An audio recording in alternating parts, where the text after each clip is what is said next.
Right, the Flying M. Once again, English make, road bikes, competition bikes.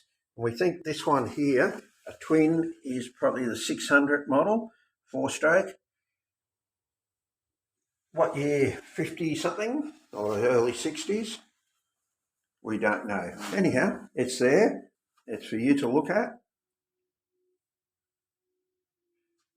Just a little ad there for Shell Motor Oil, genuine tin. Next door to it, LE Velocette. We think it's the Mark III because when we come around here, there's no hand gear change on it, or as some people over in England call them, a noddy bike from the police force.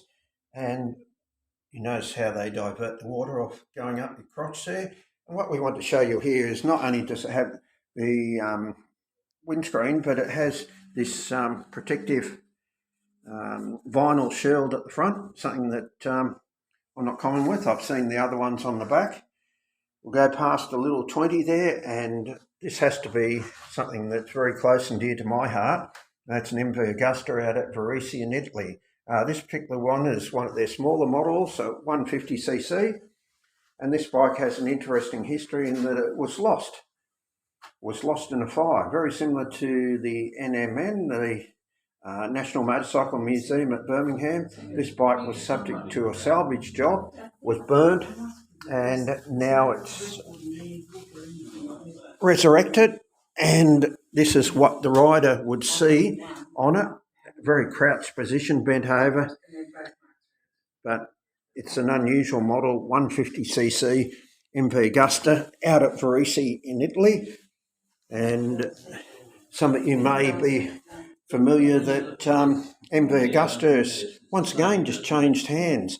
It's now fully or majority owned by KTM, KTM Mobility to be correct, in that they've now, I think, bought a 51% share.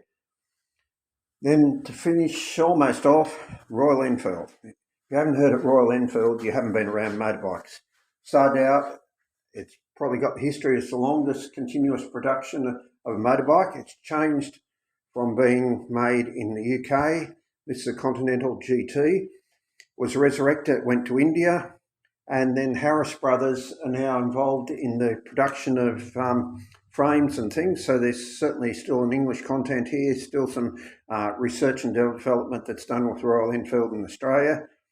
And not only do they do the new Continental GT, but they also have 350 Bullet, and of course the Himalayan Scam, and their new 440 or 450cc model that's just hit the market.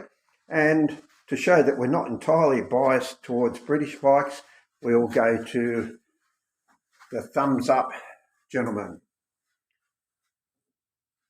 Mr. Bultaco himself.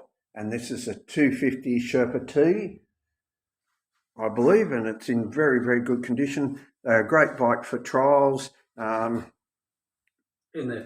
In their day, but back in those days, most of us had Bultacos, Montesas, TY Yamahas, KT Kawasaki's, and RL 250 Suzuki's from memory. So you're either a Spanish person or you're a Japanese person, unless you rode, like Sammy Miller, British bikes. Now, this one is signed, and that's what we want to finish off. It is signed personally Sammy Miller by the man himself that I was just talking about, Mr. Sammy Miller, who later went on to develop not only with Bultaco but a Honda, and got Honda onto the world trial scene by making a Sammy Miller special Honda. So that's why we just thought we'd finish with this segment, and it links up with the other ones that we've done. So once again, hit the like button. Tell us about any trials riding, grass tracking. Grass tracking isn't real common. Only time I've ever been grass tracking was on a DT250 Yamaha, but it did have Dunlop Trials Universal, so they allowed me to go out on the track. So there you are, signed by Sammy Miller himself, Bultaco. Hit the like button, subscribe to the channel, and tell us about your competition history in motorbikes.